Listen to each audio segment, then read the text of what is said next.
right? Jay-Z won, right? Right? There's no way Jay-Z didn't win off this.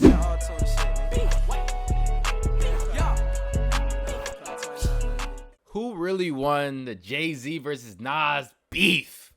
Finna check it out right now, man. Let's get into it. Start. How did it all start?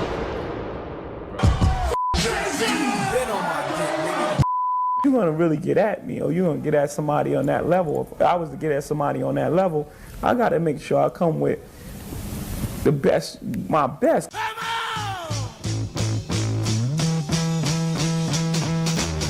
You guys don't want it with Ho. Ask Nas, he don't want it with Ho. No. Bro, wait, dang, bro, this really the intro. This fucking lit. It's not happening. It is no takeover. Fuck with your soul like ether. Teach you the king, you know you. Dots out across the belly. I prove you lost already. Brace yourself for the main event. Bro, is Kendrick and Drake really the Nas and Jay-Z of today? Or is it on some other, or is it on another level, bro? I'm curious. I don't know nothing about no Nas or Jay-Z. I just recently listened to the first albums, Reasonable Doubt and Illmatic. Which album did I like more? Honestly,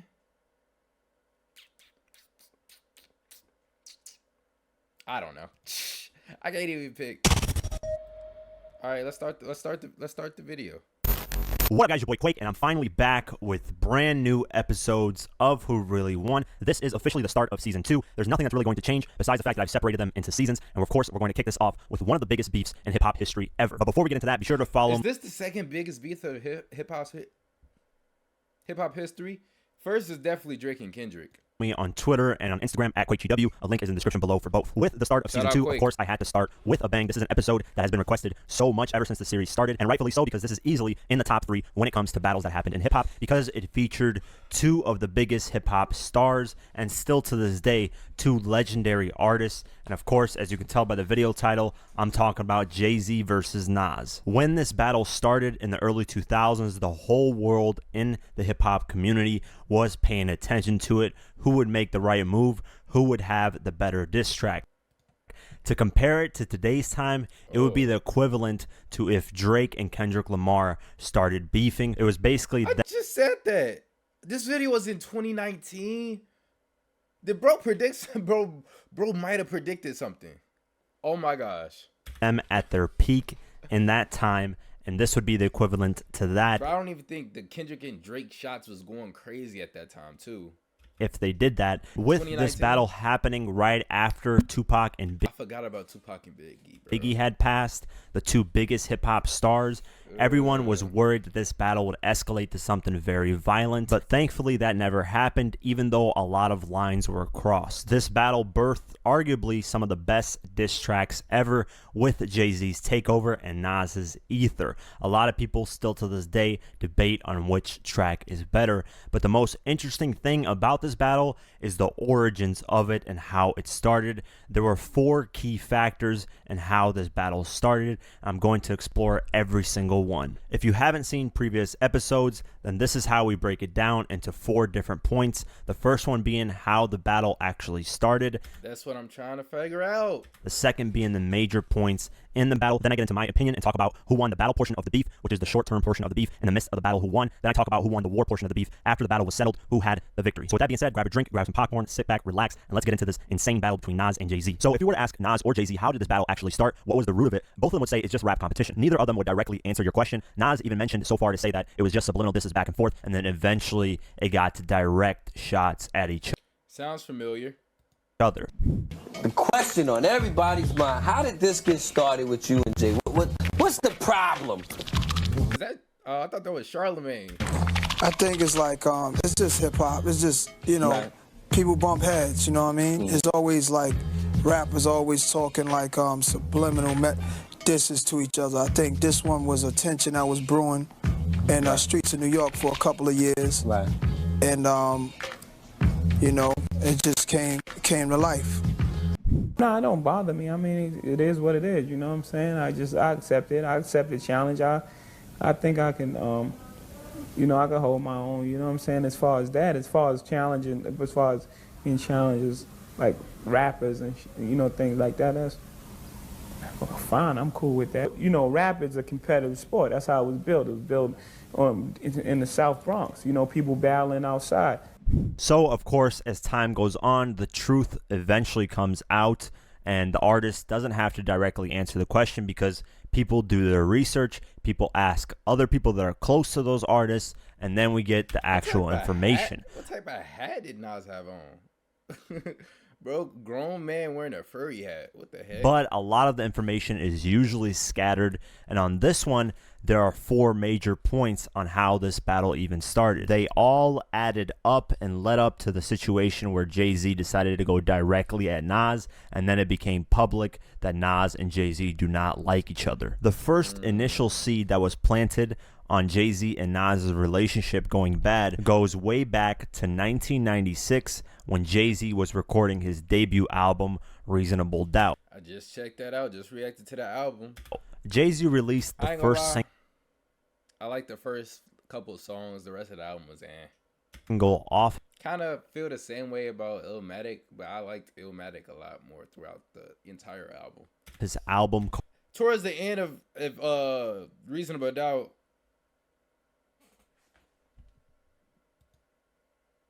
it was trash.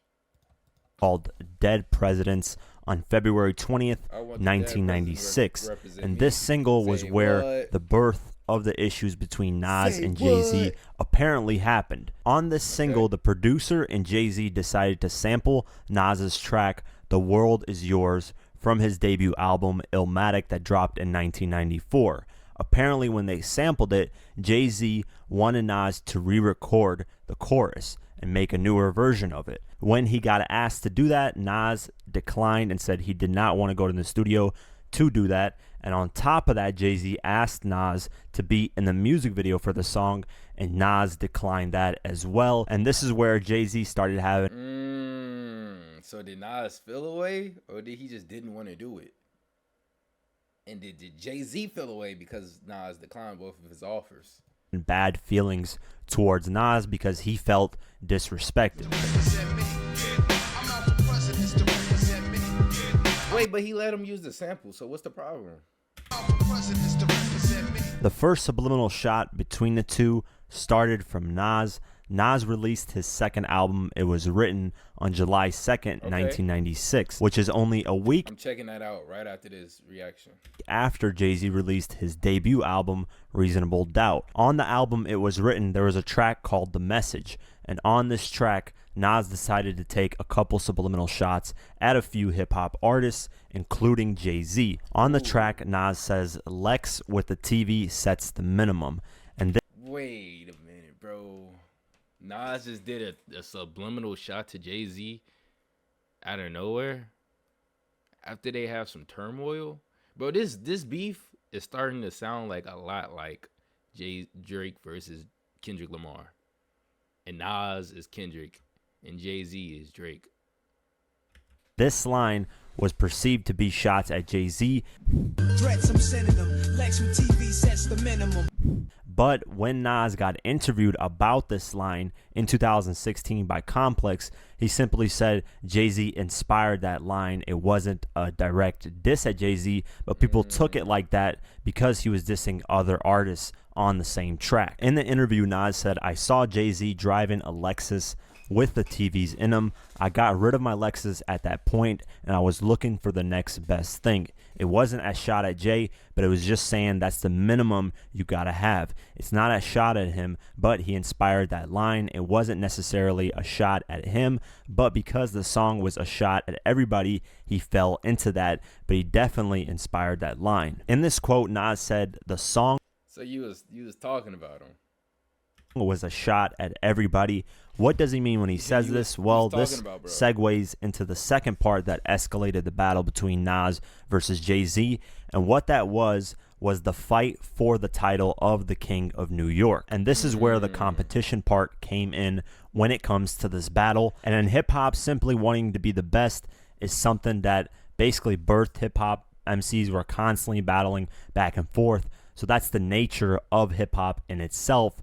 But then also egos came along, because if you remember at this time, a lot of newer New York rappers were coming into the picture. Jay-Z just released his debut album, Nas in 1994 released his debut album, and Biggie in 1994 released his debut album. So those three were kind of going at it for the title of the King of New York.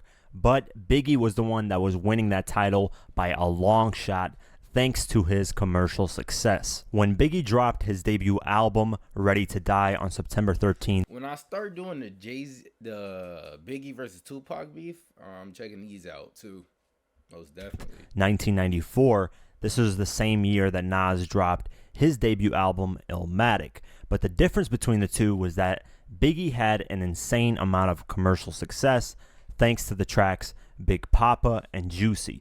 He was a household name by 1995, and the Source magazine in July crowned him the King of New York, because on his debut album he would say constantly he is the King of New York. And of course, Nas felt like he had the better debut album, and he was upset that he didn't have as much commercial success as Biggie did. So on the second album, Diddy was pulling those strings for Big. Obviously, something was happening. On the track The Message, he decides to subliminally diss Biggie. In the track, he says there's one... Bro, Jay-Z does not look like a real person, bro. It looks like an alien or something. Nah, he gotta be a humanoid lizard or something, bro. Life, one love, so there can only be one king. Hey, let me let y'all niggas know one thing. There's one life, one love, so there can only be one king. And Nas later on went on to confirm that these bars were disses at Biggie, and Biggie ended up responding. They went back and forth, but then, as we know, in March of 1997, Biggie ended up passing away. And when Biggie passed, Jay-Z felt like the throne was there for the taking and decided to release more tracks on his second album, basically saying that I'm the new King of New York, and Nas took offense to this. So this is the second thing that escalated their battle. Who was the King of New York after Biggie passed? Nas and Jay-Z went at it subliminally back and forth. Jay-Z released his second album, In My Lifetime, Volume 1, on November 4th, 1997, which is about 6-7 months after Biggie had passed. And on this album, he has a track called The City Is Mine. And as you could tell by the title, it's clear that Jay-Z, after Biggie passed, feels like he's the king of New York now. He pays homage to Biggie in the track, but he also says, it's my crown for the taking now. I'm taking over this city. I'm the focal point like Biggie in his prime on the Lodo. The city is mine. Jay-Z on this album. On the Lodo? Why can't you say it with your chest, Jay? Jigga? Also made it clear that he knows that there was a debate between who's the best in New York, Biggie, Nas, or Jay-Z. On the track Where I'm From, he makes a reference to that. I'm from where niggas pull your card and argue all day about who's the best MCs, Biggie, Jay-Z, and Nas. About a year and a half later, Nas releases his third studio album. Bro, is Nas' album covers all the same, but the picture of him is just different? First, it was him as a baby.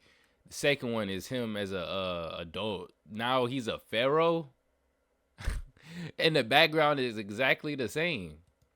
I Am on April 6th. Nah, bro. Who was making these album covers, dog? This shit trash. 1999. And on the album, he has a track called We Will Survive. And on this track, he pays homage to Tupac and Biggie. And he also decides to take subliminal shots at Jay-Z for claiming to be the King of New York after Biggie had passed. It used to be.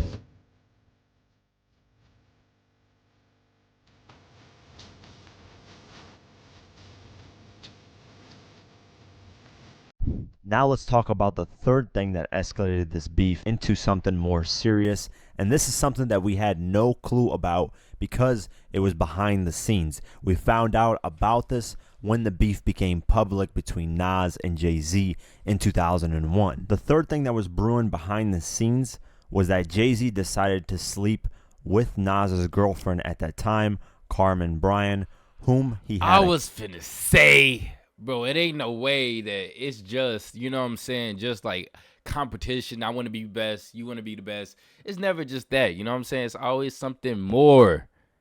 Jay-Z, you a foul nigga, bro. You hit his girl, bro. With Nas's girlfriend at that time, Carmen Bryan, whom he had a kid with. Man, that man Jay-Z was walking around her house with his boxers out, drinking little man's juice, bro. Vile.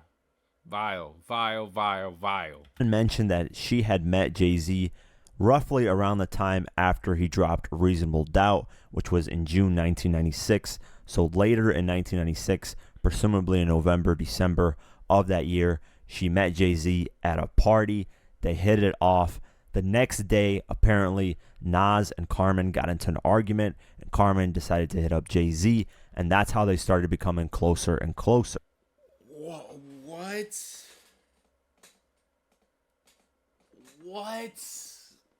What do you mean, bro? What do you mean, bro? You know what this means?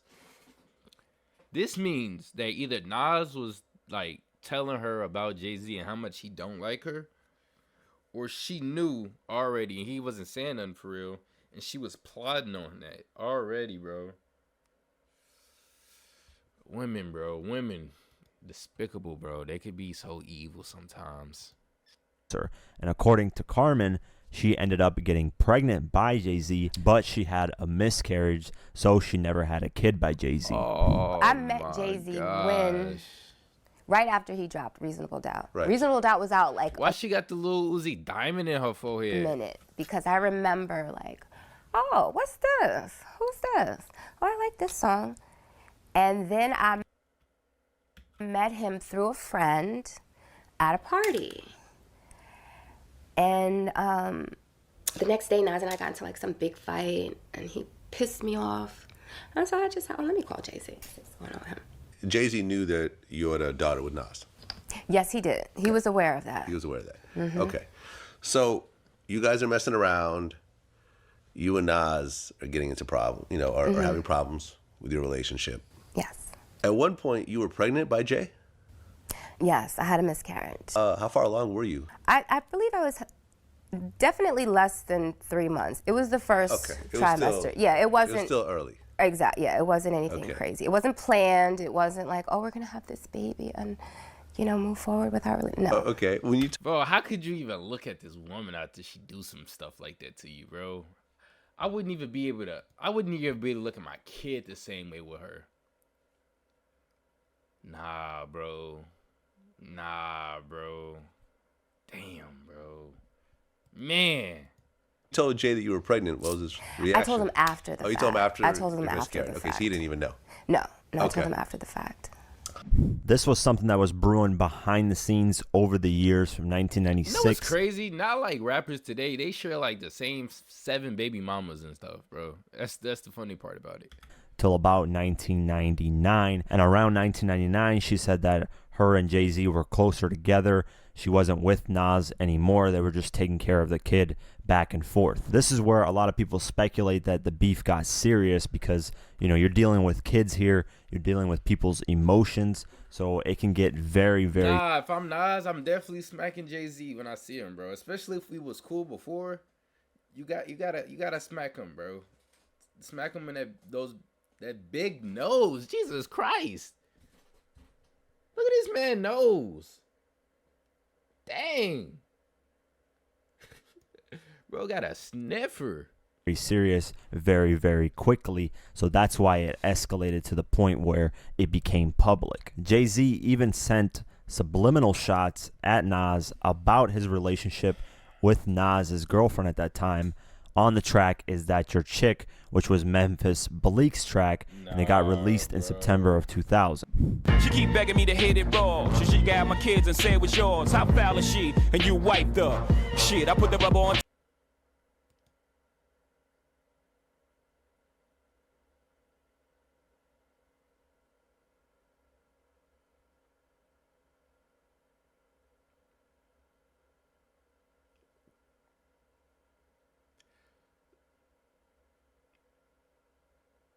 They can make a thug cry, dog. They can make a real nigga cry, bro. These hoes ain't shit. This nigga said, what did he say? Got released in September of 2000. She keep begging me to hit it raw. So she can have my kids and say it was yours. Why would she do that? You didn't do nothing to her.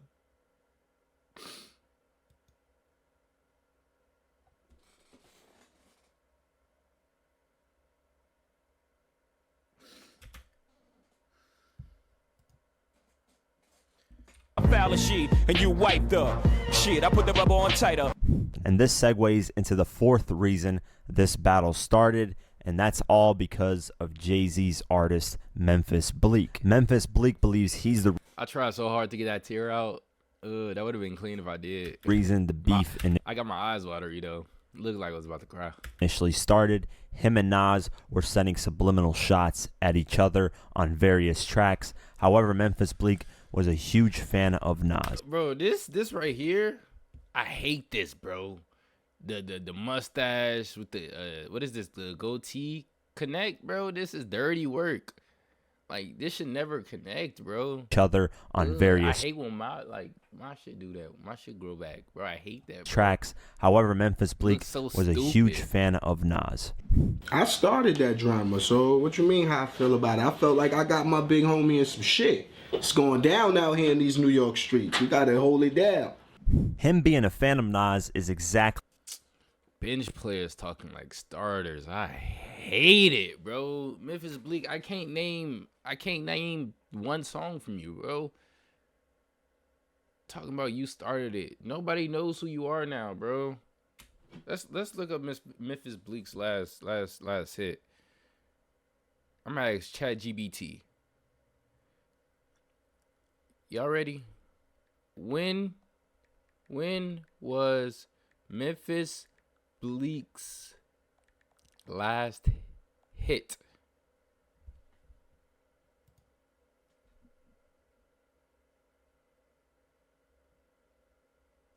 Memphis Bleek's last significant chart single is That Your Chick, The Lost Verse. Released in 2000, this track featuring Jay-Z and Missy Elliott peaked at number 68.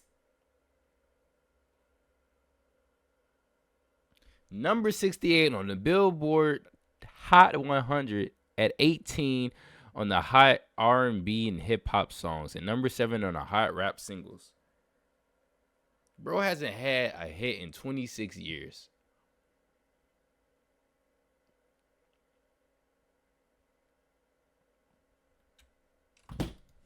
what got him in trouble. And then it wasn't even a single. It wasn't even on his hit. It wasn't even his song. It was Jay-Z's song featuring Missy Elliott, bro. Like, in the first place with Nas, when Nas released his third studio album, I Am, in April of 1999, he released a track on that album called Nas Is Like. Then in that same year, Memphis Bleek released his debut album in August, and his first single off his album is Memphis Bleek Is. And the song sounded similar to Nas's record, so Nas took offense to this because, as we all know, Jay-Z kept sampling Nas, and then Jay-Z would send subliminal shots. Nas did not like that. He felt the same from Memphis Bleek. Also, there is a track on Memphis Bleek's debut album called What You Think of That, featuring Jay-Z. And on this track, Jay-Z makes reference to having the crown in hip-hop.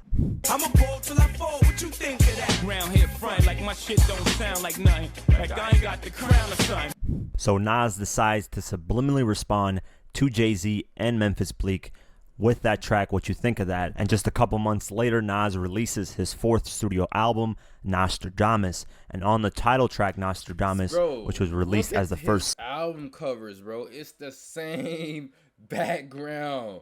You literally just changed the face, bro, and the word. You don't even change the font of the words.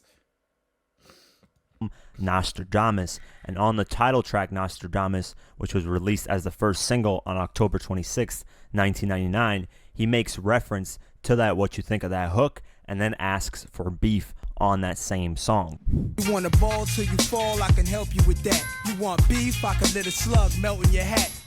Memphis Bleek then says he said, I'll leave a slug melt in your hat. You want beef, I can let a slug oh my god melt in your hat. Memphis Bleek then says he was on vacation, and a lot of people from his hood called him and referenced that Nostradamus track to him and told him that Nas was dissing him. And they called me, I was in the Bahamas, and my homie hit me. He like, yo, Nas getting at you on this joint. So he played it for me over the phone. So niggas like, damn, Nas shitting on you. So then I wrote mine right. Like, all right, cool. Getting at me, I'm going to get at you. So then Memphis Bleek decides to release his new single, My Mind Right, a couple months later on March 2000, and decides to take more subliminal shots at Nas. Even though he didn't mention Nas's name on the track, he did mention Nas's second album. It was written on the bars, so everyone knew he was talking about Nas.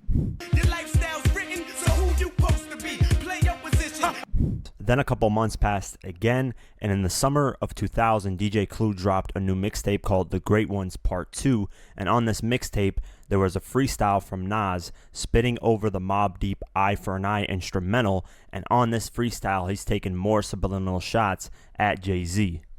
Your flow is one-dimensional. Your level is second grade. You on top. What? Copy and fuck. I said it first. You repeat it. Your false crown covered in dirt. Defeated. Y'all niggas all hell. The king is dead.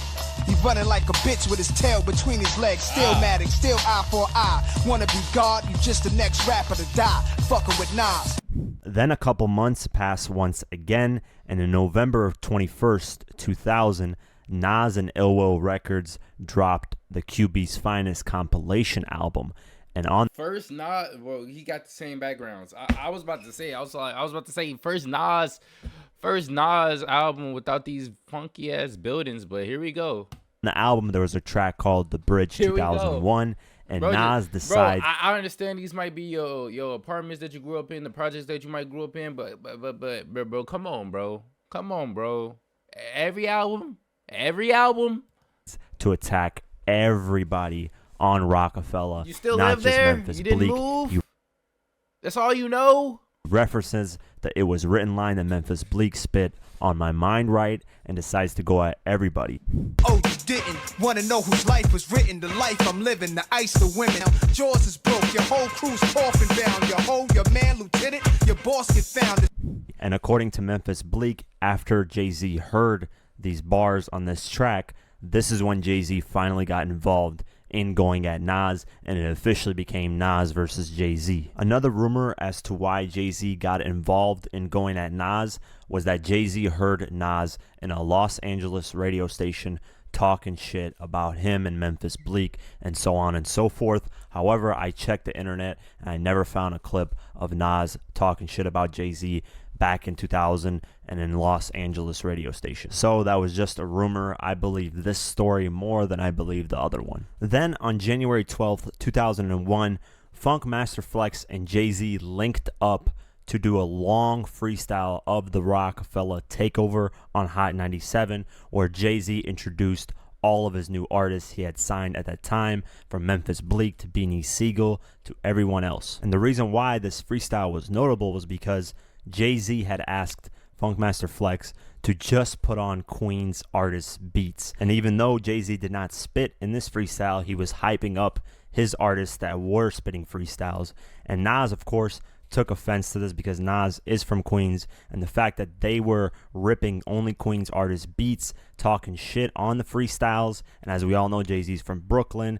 Some of his artists are from Philly, so it was looked at as disrespectful. This is when Mobb Deep even got involved because they looked at it as disrespectful as well because they're from Queens too. So it basically almost turned into a turf war, just like Biggie versus Tupac did. Nas spoke on this on an interview done in December 2001 with Funkmaster Flex. He talks about after they did those freestyles over those Queens artist beats, Jay-Z and Nas ran into each other at Steve Stout's party about a couple You smacked him? You had to smack him. You gotta smack him. months after these freestyles. Nas ran up to Jay-Z, asked him, is there any issues between me and my camp versus you and your camp? Jay-Z said no, nothing at all. And then Nas says is when Jay-Z went to Summer Jam and did that takeover thing. I paged the God. I said, cause he's a black. What? Jay-Z copped it? Or did Jay-Z play the long game? Brother, we all gods. Straight up. He is my brother. I paged him. I said, it's all fair in love and war. He paged me back and said, send a number. I paged back and said, you send a number. So he paged me back with a number to a studio. He wasn't there. Then he paged me with another number. I hit him and he said, yo, God, in no way was we up at Hot 97 disrespecting you. If we were, and I'm telling you this, I'm lying to you and I'm not a man. Jay knows he said this to me. Okay. I said, cool, bro. If he mean that much, then that means even if there was disrespect from any of his crew, he's taking the blame and said, Nas, my bad. So that was the end of it. We met at Stout Party again. I said, what up, dog? Yo, we had a good conversation. We smoking cigars and we chilling, my man. Everybody was there, the little girls from the hood, Shanita and everybody, my man, Lord, Bar Kim, everybody was there. We chilling. And I'm like, dog, you know the tension is brewing in New York City. And we can't do this because we don't know what the effects of it, that it would have, the after effects. And he said, no doubt, you're right. And we had a good conversation. He also knew the marketing of it. So I think it was inevitable for him to come at me at Summer Jam. However, it took about 7 months for Jay-Z to say something publicly to Nas. And this is when he said it. As we all know, it was June 28th, 2001, Hot 97 Summer Jam. Jay-Z is the headliner, and well, he does something that... Like, what is bro doing, bro? I'm starting to believe those Illuminati, the Illuminati rumors, bro. Look at his face, dog. is legendary. It's one of... Like, where are you? Where are you? You're not here on Earth. The most classic moments in hip-hop ever, and it's arguably one of the best moments in Summer Jam history. And on that day, not only was Jay-Z the headliner, but what did he just throw up? In Summer Jam history. And on that day, not only was Jay-Z the headliner, and why is Michael Jackson here? But he decided to bring one of the biggest stars ever, and that is Michael Jackson. No hip-hop artist had done that at that time, and to bring Michael Jackson to a hip-hop event like Summer Jam was iconic. However, that wasn't the thing that people were focusing on after his event was finished at Summer Jam. It was the preview of the song The Takeover, which was a song responding to anybody that was talking shit about Jay-Z, and he was responding to any enemy he had. However, when he performed The Takeover at the Summer Jam stage, the song wasn't completed. Only the first 2 verses were done. And the first 2 verses, he was taking on any beef that anyone wanted with Jay-Z or Rocafella. But in the second verse specifically, he decided to attack Prodigy of Mobb Deep and even put an old picture of Prodigy in a ballerina suit when he was a kid. However, after those 2 verses, towards the end of that second verse, he decides to call out Nas, and this is when officially the public knew Jay-Z and Nas had issues with each other. But like I said, this wasn't the finished product of the Takeover song. The third verse, which was directly going at Nas, was not written. Jay-Z was basically testing the waters to see if Nas would take the bait, and Nas did exactly that. I don't care if you Mobb Deep. I hold triggers to cruise. You little fuck, I got money stacks bigger than you. When I was pushing weight back in 88, you was a ballerina. I got the picture, I seen you. No, you not on my level. Get your break sweet. I sold what your whole album sold in my first week. Don't stop, Jay. Don't stop. You guys don't want it with Ho. Ask Nas. He don't want it with Ho.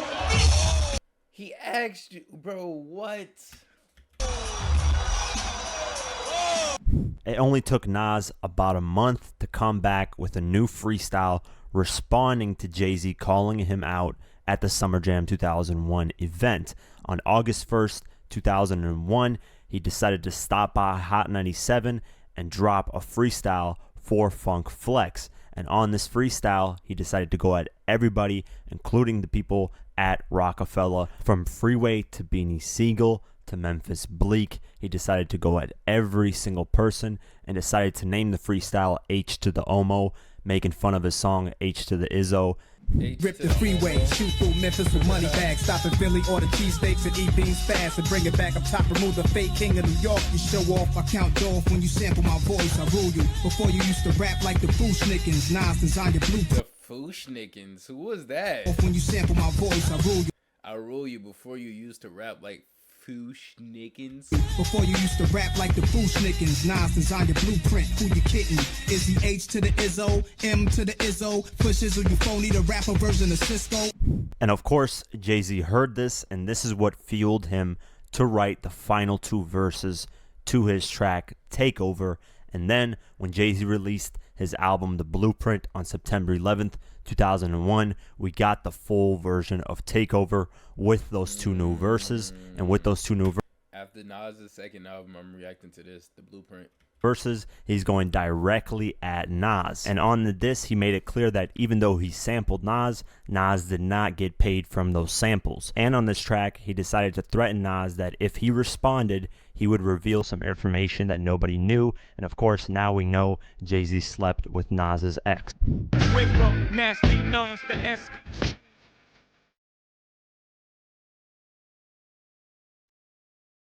I showed you your first tech, ain't showing on professor.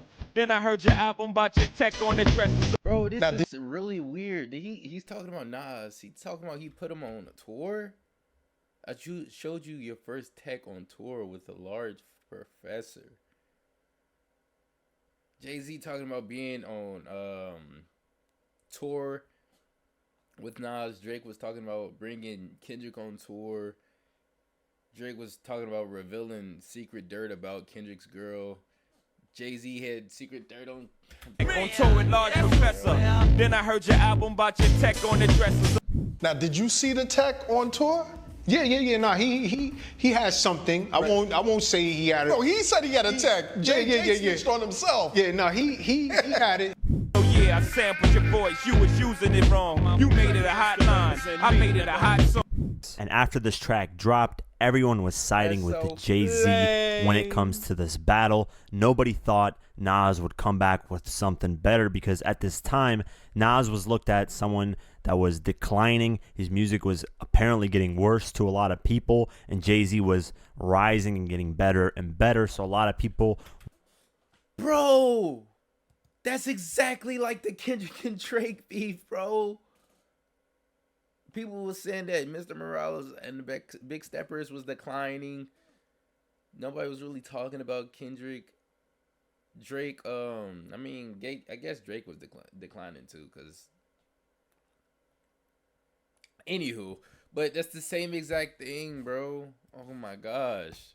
We're counting so Nas many parallels, bro. out. However, Nas was behind the scenes working on his new album Stillmatic, and a lot of people were expecting him to respond to Takeover, and that's exactly what Nas did. Sometime in November of 2001, DJ K-Slay was chilling at his house. A couple people affiliated with Nas came to him and presented him the Ether diss track. He said he listened to the track, really loved it, went crazy, and that's when he put it on his mixtape, and that song started flooding the streets. When niggas came to my house, I don't want to throw a nigga under the bus because a lot of niggas switch up like Slay don't mention me, but they said, yo, I got this record, nigga killing Jay-Z. I'm like, man, I don't know about that. Like, this nigga seem untouchable. You know what I'm saying? And then he said, nah, Nas is getting them, this and that. I threw the first joint on, verse, and I'm like, okay, nigga said a little something. Yeah. Second verse came on, I'm like, third verse, I'm on my phone like, yo, niggas, this joint right here might be it. I was ecstatic, like, yo, I ain't never heard a nigga really, you know what I'm saying, take their time, and like you could tell Nas didn't waste a bar on that joint. Come out of my throne, I got this. Locked since 9-1, I am the truest. Name a rapper that I ain't influenced. Rocafella died of AIDS, that was the end of his chapter. And that's the guy I chose to name your company after. And Emilio Sparks actually talks about the time Jay-Z first heard I actually like both Takeover and Ether. Nas's Ether. Apparently, he was at a club. Some DJ played it the second he entered the club, which Jay-Z felt disrespected by. When you first heard... Imagine Drake walking into a club and he hears Not Like Us as soon as he walks in, bro. That shit is hilarious. Ether, where was you? At the club. It was ugly because it was ugly. We was in like Cheetah somewhere. Prime you was in the time. city. Oh, you was in the city. Yeah. We was in New York, man. It was prime time. No lie, doggy diamond. It was prime time. They burnt it, so we look at Ho. We like, damn. Oh, you was actually with Jay-Z? Yeah, we was at the club chilling. And they played it in the club while he was there? And they played it. Who was the DJ? Damn, he didn't get his ass whooped? I don't know either. I think soon we walked in, that was the whole purpose of the DJ playing it. Because the shit starts, fuck Jay-Z. So no, you probably it did. So we in there like it threw us up, but that's why we was like pit bulls. It's like, hold up, get to the studio. This can't happen like this. It can't happen like this. Everyone knows the version of Ether that came out on Nas's album Stillmatic that was produced by Ron Browse. Apparently, though, there was a different version of Ether, the original version that Nas intended to release, but it was way too violent and too vulgar. Even Columbia Records at that time didn't want Nas to put that on his album. Gosh, bro, it's the same story with these rap niggas, bro. The diss track be too violent. It goes over the line. You could call the dude a pedophile. You could talk about how his wife fucked every dude on the block, but as soon as this, bro, it's always that one song that just couldn't get released. Original version of Ether was originally produced by Swizz Beatz, and some of the lyrics of the song have leaked.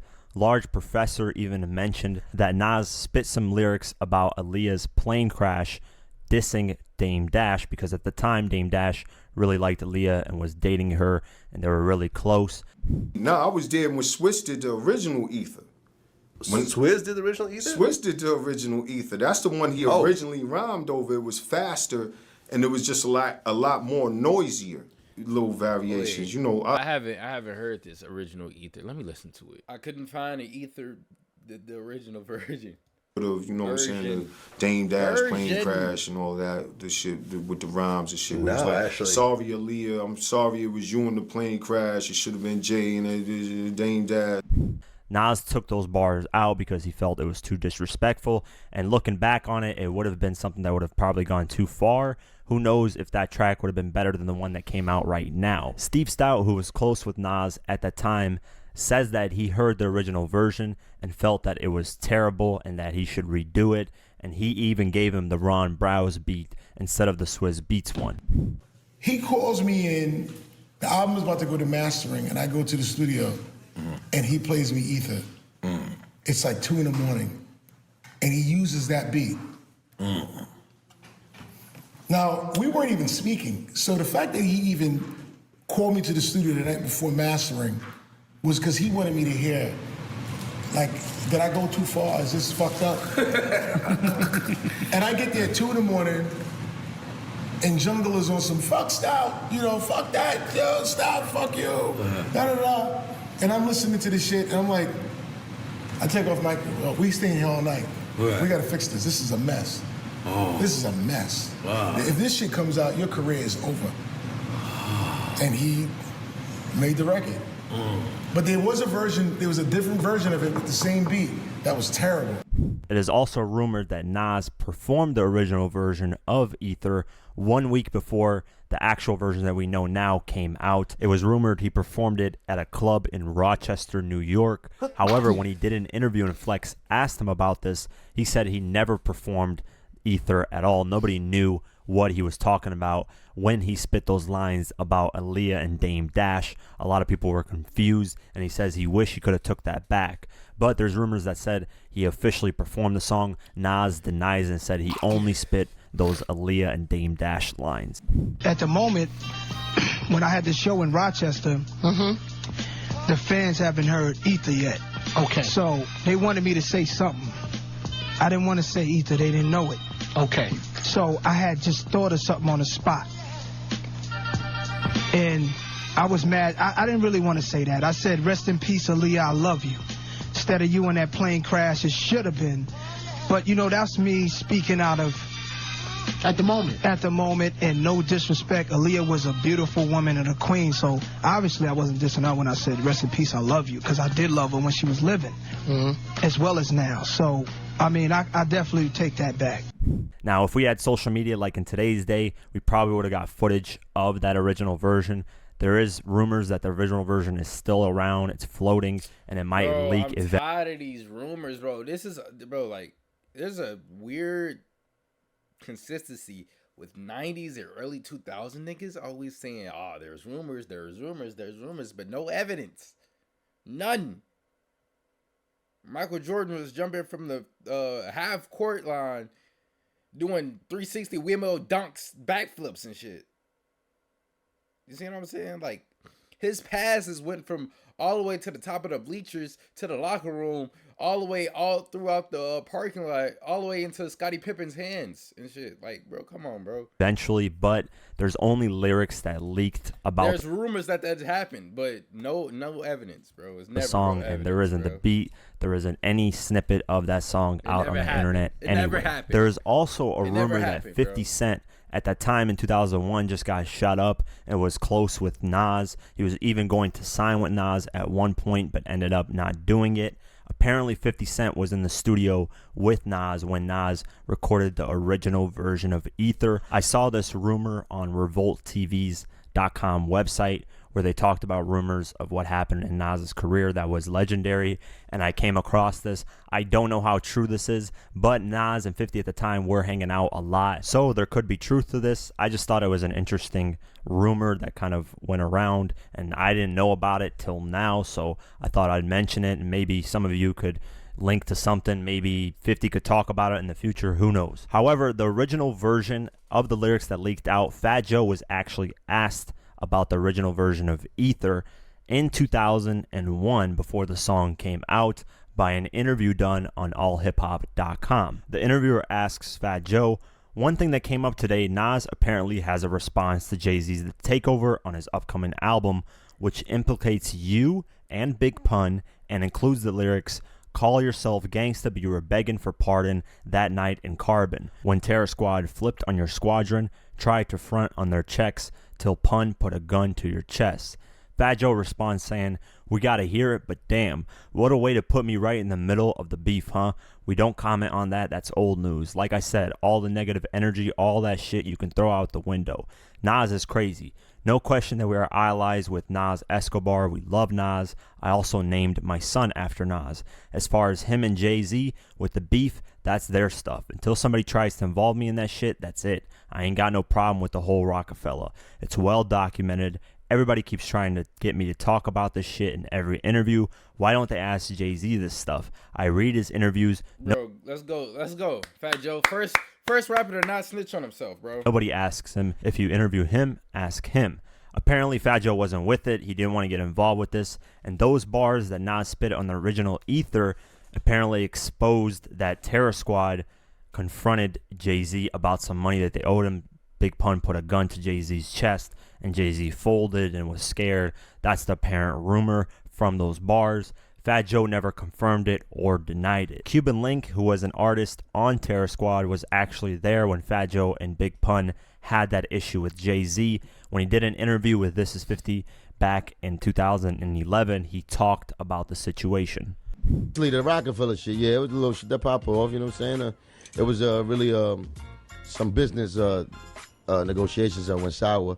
Jay-Z was supposed to perform for 15 G's or something like that. And it was like, you know, some street niggas that we knew that hired him. So he welched on his shit like he didn't really go and perform. He just showed up. And I heard that there was a meeting with, it was at Jay whatever, had a meeting with Fat Joe and Big Pun at the time. Oh, yeah. And they came strapped up, and then Jay had the little kids in the building just so niggas wouldn't air it out. Wow, that was smart. All I remember was Jay-Z doing the Matrix in the room by the couch and Pun chasing him. Wow! Pun chased Jay-Z. And Joe talking shit. Wow. So the pressure was definitely put on. Nas confirmed that there was 3 versions of Ether in the promo run that he was doing with Stillmatic. He said the first version was very soft. He wasn't really going crazy at Jay-Z or anybody. Then the second version was way too hard. Apparently, Columbia Records didn't want that version coming out. And then the third version is the one that we hear now on the album. I heard that when you first went in the studio to do Ether, it was totally not like what the finished product was. Yeah, it was crazy, man. It was I won't say timid, but it was not really as direct. Oh yeah, no, we went through different stages of it. It was like I was trying to be light about it. I didn't really want to come hard like that, and then I changed it and it was too hard. So we had to cut it right and make it like just nice and classy. Now that was your crew telling you, no, it's gotta be in the pocket. Yeah, some people like dig into him more, and I had some people like. What is he saying, bro? What, bro? What? Dig into him more? Nah, you can't say that. Those things. Don't say these other things that I had cut out the record. Right. And I like where it's at now. Petey Crack, who was once signed to Rocafella, Petey Crack, bro. These rap names, bro. Says that when Ether came out, the whole Rocafella staff was in shambles. Dame Dash was really upset because he got dissed on the track, and overall the energy was very different. I felt as though that after the Ether, when the Ether hit, that it was the first time I seen Jay or just seen the crew up there looking vulnerable a little bit. You know what I'm saying? Looking kind of uneasy. You know what I mean? Because they looked so confident and strong all of the time. It was just awkward to see Dame seem under pressure a little bit. You know what I'm saying? That was just weird. Like, he had a meeting with us one time, like yo, man, y'all hear what the fuck? Y'all hear this shit? What's going on? Because, you know, Nas hit him with this, Dame Diddy, Dame Daddy, or Dame Dummy. Threw him all in there, so he's affected. And then he went in on Jay and all that. So Dame was like, yo, talking to us, like, in a huddle, like football, like, yo, you gotta get this nigga, y'all. Fuck that. He like sick of niggas, like, yo, load up, run, go in on this nigga, fuck it. Now, after Ether was premiered by DJ K Slay and was all over the streets in late November of 2001, a lot of people's memory is very foggy and tend to forget that Jay-Z actually responded to Ether with 3 tracks and not just with Super Ugly. Nas even highlights this in his interview that he did in December 19th, 2001. After I put out Ether, Jay made 2 records, ladies and gentlemen. He made 2 records. One was so garbage that it played for one night and never played again, and nobody ever talked about it. He called himself European Jay. He called himself a European in the beginning of the record. Correct. Oh man, bro. Bro started making mistakes, bro. And that's very correct. Then he put out the Super Ugly joint. What is that? Then I hear a record, The People Are Talking, where he's saying my rhymes like Judas and Your Arms Too Short to Box. And then he wants to drop the album the same day as me. The first diss track that dropped that went over people's heads was a track called People Talkin'. This was the last track featured on Jay-Z's MTV Unplugged 2001 album that came out the same day as Nas's Stillmatic album in December 18th, 2001. Now, this is a track that went over people's heads, but it did not go over Nas's head. He knew he was getting shots from Jay-Z subliminally on this track. However, people seem to forget about this track because if you check out the Jay-Z MTV Unplugged album, that track is nowhere on there anymore. The track has gone missing from that album. The only way I got it was from a mixtape that was released in November 2001. Don't you know when you're defeated, won't you though? Throw in the towel, I'm better with vowels. I'm a man of principle, damn near invincible. Damn it, man, this is a gift from God. This ain't happenstance, and your arms are too short to box. Plus we knuckle up unorthodox. Fast forward to December 11th, 2001, and as we all know, Jay-Z stopped by Hot 97 and spoke with Angie Martinez, and this is the day that... Bro, one of Jay-Z's demons right here. One of his demon guardian angels right here. They released 2 freestyle tracks going at Nas. The first one was called Don't You Know. This track was a direct shot at Nas. It was only played once on Hot 97 and then never played again. This is something that Nas mentions in his interview. He says he released a whack freestyle that got swept under the rug because apparently the response was negative to it and it never got played again. However, this is what happened with this track. If you search up the Don't You Know track, you'll see that it's part of the 2002 Paid in Full soundtrack. However, this version wasn't the version that was played on the radio station that night. The version that's on the soundtrack had the first verse removed. The first verse was directly taking shots at Nas. Jay-Z even mentioned Nas's name in the freestyle. But because of the negative reaction when it was played on radio, that diss was swept under the rug and we never heard it again. But of course, as the internet goes, eventually things leak. But the quality of that leak was bad. I managed to find a better quality so you guys can actually hear it. Just as fuck Nas and fuck off the continent. Will he be content? Does this fuck guy think that he's pop because of tattoos he got in the videos he shot? Oh fuck nah. What lies ahead is your past. Your whole entire life I rewind with one shotgun blast. And Just Blaze was interviewed about this track, and he spoke on why it got removed from being a diss track and why that first verse was removed entirely from the soundtrack. He did an interview with Complex back in 2011 and said, originally that was a Nas diss record. The version that came out was not the one that was originally done. If I'm not mistaken, he recorded the Nas diss version, sent it to Funkmaster Flex, and then it went away. I want to say Flex played it in one time, and that was it. Then we changed it around. There was still subtle diss shots at Nas, but it wasn't a Nas diss record anymore. They needed the record from Jay for the Paid in Full soundtrack, and Jay kind of wanted that to be his Who Shot Ya. It wasn't for an album. Remember, originally Who Shot Ya wasn't on Ready to Die. They put it on there when they remastered it. He just wanted to have a dope record that was just for the streets. We had the record laying around for a while and decided to use it for Paid in Full. After that, of course, came Super Ugly, and this was the most disrespectful track from Jay-Z. He's talking about smashing Nas's ex and skeeting off in the back seat while their child is in there, and it just took things to a different level. This is where a lot of people thought, it would turn into violence because of how disrespectful this track was. Jay-Z even got Allen Iverson involved into this, saying that Allen Iverson smashed Nas's ex as well. If it was on like that, I would come through Queens with Queens niggas. You know how I do. Look, I got more shooters in Queensbridge than you. Me and the boy A.I. got more in common than just ballin' and rhyming. Get it? More in common. I came in your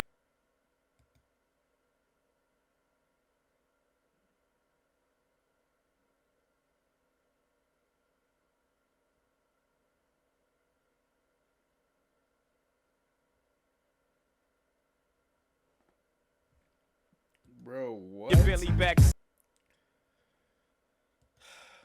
Ugly, smash, not More in common. I came in your I got more in you. Look, I got more. Bro, first off, he said, I got more Queensbridge shooters than you. That's literally what Drake said. He get more love in the city that Kendrick live in, Compton. But me and AI got more in common. Get it? More in common. More shooters in Queensbridge than you. Me and the boy A.I. got more in common than just ballin' and rhyming. Get it? More in common. I came in your belly back seat, skeeted in your Jeep, left condoms on your baby seat. Yeah, nigga, the gloves is all, the love is done. It's whatever, whenever, however, nigga. And since you infatuated with saying that gay shit, guess you was kissing my dick when you was kissing that bitch. After the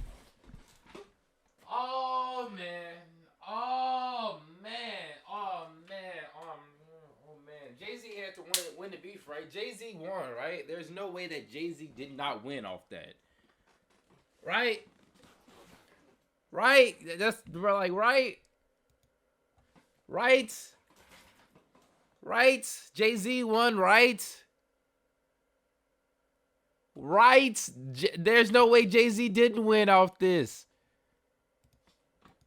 Waited with saying that gay shit, guess you was kissing my dick when you was kissing that bitch. After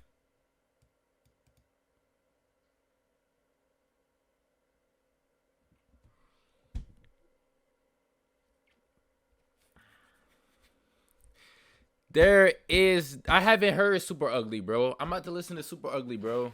I'm about to listen to it, bro. I'm about to listen to it, bro. I'm listening to it, bro. He got and asked the fans who, after this freestyle premiered Angie Martinez and Hot 97 asked the fans who actually won this beef based on these two tracks, and Nas ended up winning the voting percentage with 58% of the votes. 58%. Nas.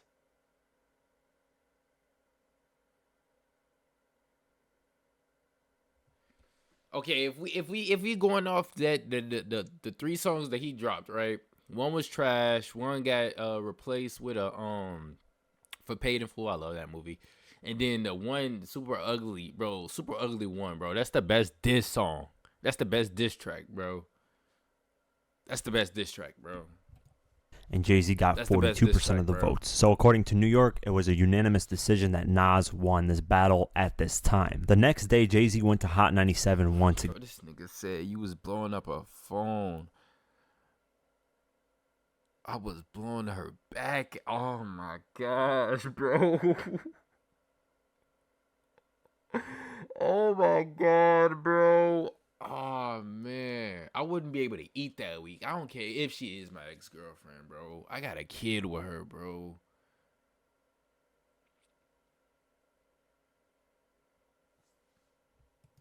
Again, and a lot of people were expecting him to release another diss track because of what happened with the voting. Nas clearly won the battle according to New Yorkers. However, Jay-Z did the exact opposite. He actually went up there to apologize to Nas after releasing the Super Ugly diss track. You apologized? For what? You wasn't sorry when you was blowing his girl back out. He said the reason he's apologizing was because his mom was listening to the radio station last night when he performed Super Ugly and said it was very distasteful and that he should apologize to Nas and his family. I don't care, bro. My mama tell me to apologize. I ain't apologizing for shit, boy. And that he should have never brought Nas's ex and kids into this situation. The crazy thing is I couldn't find a single clip of Jay-Z when he went up to Hot 97 and premiered Super Ugly, or even when he apologized to Nas. There is only a 30-second clip online where Jay-Z responds to Ether and gives his thoughts on the track. If you weren't you, would you think Ether was a hot joint? I would be a little, like me as a guy, like I would listen to the last verse and be like, wow. Like, dude, wow. Jay-Z, no, bro, you had this dude on the ropes, gang. He won, in my opinion. You understand? Like it's uneasy. You know? Okay. Like I mean, even like with the, it's far, man. It's very vulgar. You know what I'm saying? Said I left condoms on your baby's seat. Oh my god, bro. He said I was skiing in your cars, bro. I can't, bro. I feel defeated for Nas, bro. That's disgusting, bro. Can we talk about Summer Jam for a second? Yeah. What the hell was that? Angie Martinez says when she interviewed Jay-Z, this is when she felt like Jay-Z was defeated. He wasn't his normal confident self in the interview. However, I did find articles that wrote about this interview when it happened and a bunch of quotes of what Jay-Z said when the interview was going on. Apparently, he said, Mom put in a call and said that went too far and she's never ever called me about music. So I was like, okay, I'll go shut it down. Jay-Z told Angie Martinez, who earlier in the week premiered Super Ugly on her show. However, Jigga did not take sole responsibility for the issue, instead saying that he wished he hadn't stooped to the level of his competition by bringing the mother of Nas's child into it. He said, once again, I apologize. I felt like I didn't think about women's feelings or Nas's girlfriend's feelings or even my mom. This is rap, bro. We don't care about none of that shit, bro. I don't care about It was really like, let me meet your level of disrespect with this level of disrespect. Jay-Z also said that he figured that the track, as an answer to Nas's Ether, would get plenty of airtime on local mixtapes, but he never expected it to get heavy rotation on radio. He said, freestyles usually go away in 2 weeks. I didn't know it was going to be the official battle of beats, 7-hour marathon. It was just an answer to disrespect. I didn't go in the studio to make a song. I made a 2-minute freestyle. The following week, Nas decided to stop by Hot 97 and talk to Funk Master Flex about Jay-Z's diss tracks, about Jay-Z apologizing, what he thought of those things, and if he felt like he won. And this was the day after Nas's Stillmatic came out, which was December 19th, 2001. And the album ended up debuting at number 8 on the Billboard 200. Finally, we got a different, you know what I'm saying? Finally, we got something new, bro. Finally. Dang, album cover. Did this nigga got forces on with no laces?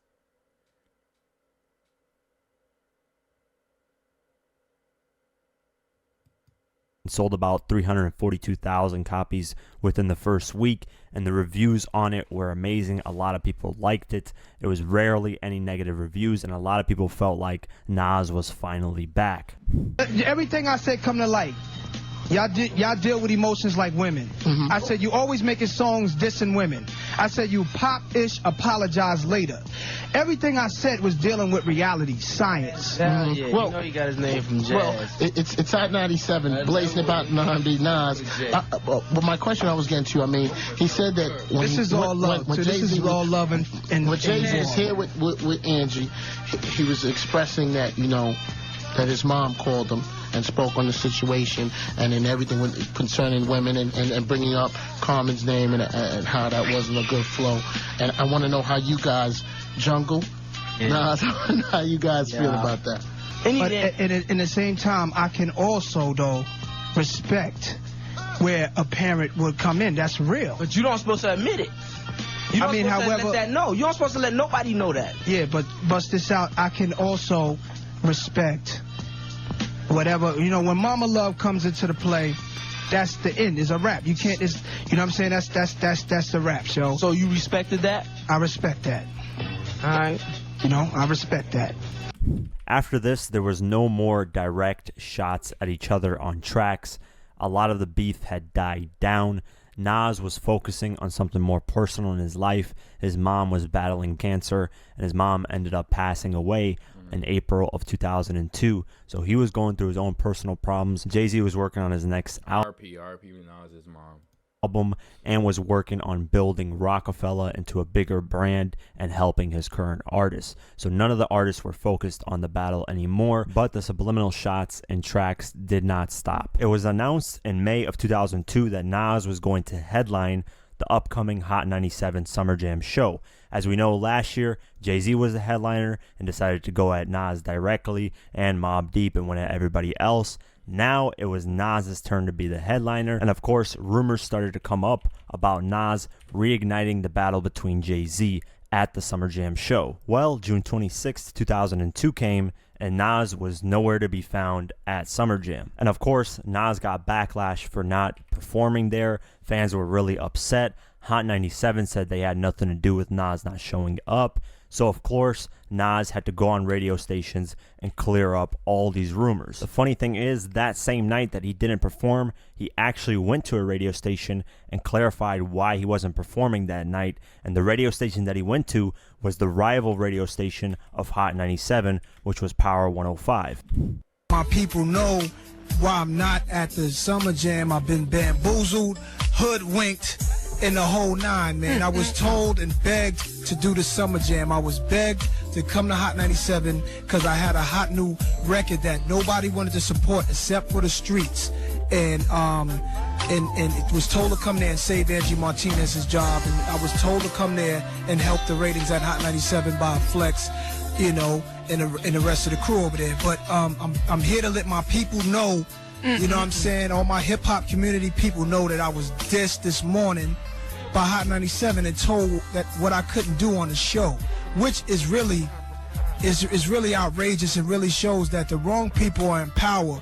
You know, his hip-hop thing comes from the streets. We need our freedom. If y'all ain't gonna go for this fight for y'all freedom, y'all gonna be like them sucker artists that just go up to the radio station and kiss ASS just to get some airtime, or just suck Flex or suck Clue in them, trying to get on their best side so they can play your record. I'm gonna tell Nas, me, myself, what I cannot do on a Summer Jam stage when it's been done. The same acts have been done 4 or 5 years in a row. 4 or 5 years in a row, and last year it happened to be the diss was toward me by Jay, and he was all high and mighty. Right. Then I dropped the Ether Napalm Bomb, and the whole crew is running like roaches, and now you got this station over there crying because he lost. Unanimous decision, he lost. And they played his records like he was dead, like it was a Jay-Z memorial. You know, not saying he was, don't get me wrong, y'all. Not wishing that on any man. And that's my brother, but I'm saying... You're just looking for a fair play. A fair play, and it's really out of hand, y'all. I'm not going for it. Then the next day, Angie Martinez and Sonny from Hot 97 responded to what Nas said. They said the only problem that the station had with Nas's performance was a planned mock lynching he wanted to do with Jay-Z. What? What? You want to do what? You want to do a what? Angie Martinez explained management told him not to do it. Nas then decided if he couldn't do that portion of the show, he didn't want to do any of the show. We were not trying to protect a specific artist. This was not about politics, money, nothing. This was just a decision made, and that's the truth. Then on the same day, Wendy Williams decided to air her interview with Nas, and Nas said, "They don't even know what I was about to do. It wasn't even Jay I was coming after. I can't even divulge everything I was going to do on that stage that was going to raise the bar of hip-hop music." So around this time, Nas was denying that he was going to lynch Jay-Z at his Summer Jam show. And as we all know, later on, Nas admitted that he was going to lynch Jay-Z at the Summer Jam show. And even footage came out 10 years later in 2012 of the designing of Jay. That is the craziest thing I've ever heard in my life, bro. Jay-Z and how he's going to look when he's going to get lynched. Nas was asked about this in 2012 and he denied to comment on it.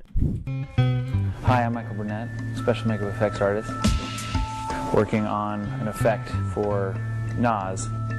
This is Jay-Z, one of Nas's close friends, that we're going to hang. And since Jay-Z wouldn't really let us hang him, we've made this. This is the silicone head. This is the skin that's going to go on our animatronic figure. I don't know if you've been online today. Something surfaced online. The video, obviously, you and Jay, we talked about the Summer Jam, what you plan to do. There was almost like a documentary that came out online. I don't know if you've seen it, about the making of this stunt. I just heard about that today. Like, how does that make you feel? If it's 10 years later,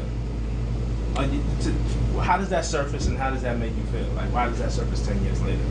I really don't want to even acknowledge it, man. It's like everybody's in a different place. You know what I'm saying? I don't even want to acknowledge it. I can't acknowledge that. As we all know, in 2002, Jay-Z and R. Kelly released their collab album, The Best of Both Worlds, in March of 2002.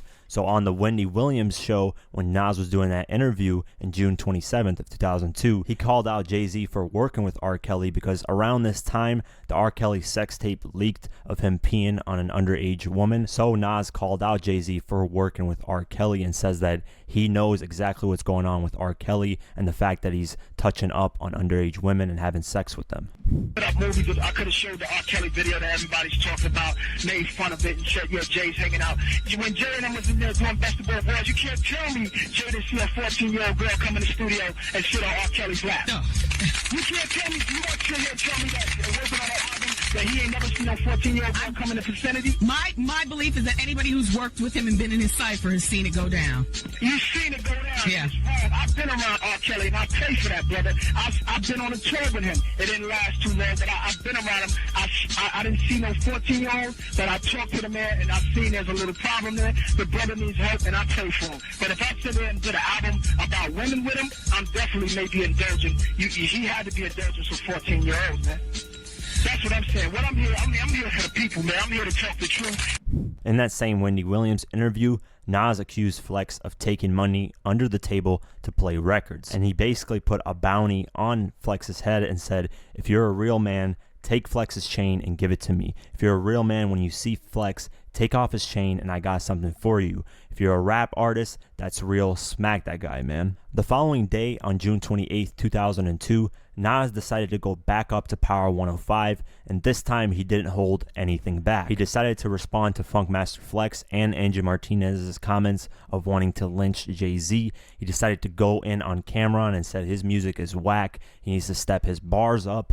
And this is when the battle between Cameron and Nas started. He decided to go in on Nelly and said he's whack for going at KRS-One. And then he said a bunch of this stuff is just politics and you need to pay your way and to All get. right, bro. This is stuff that I don't care about anymore. We're not talking about music no more.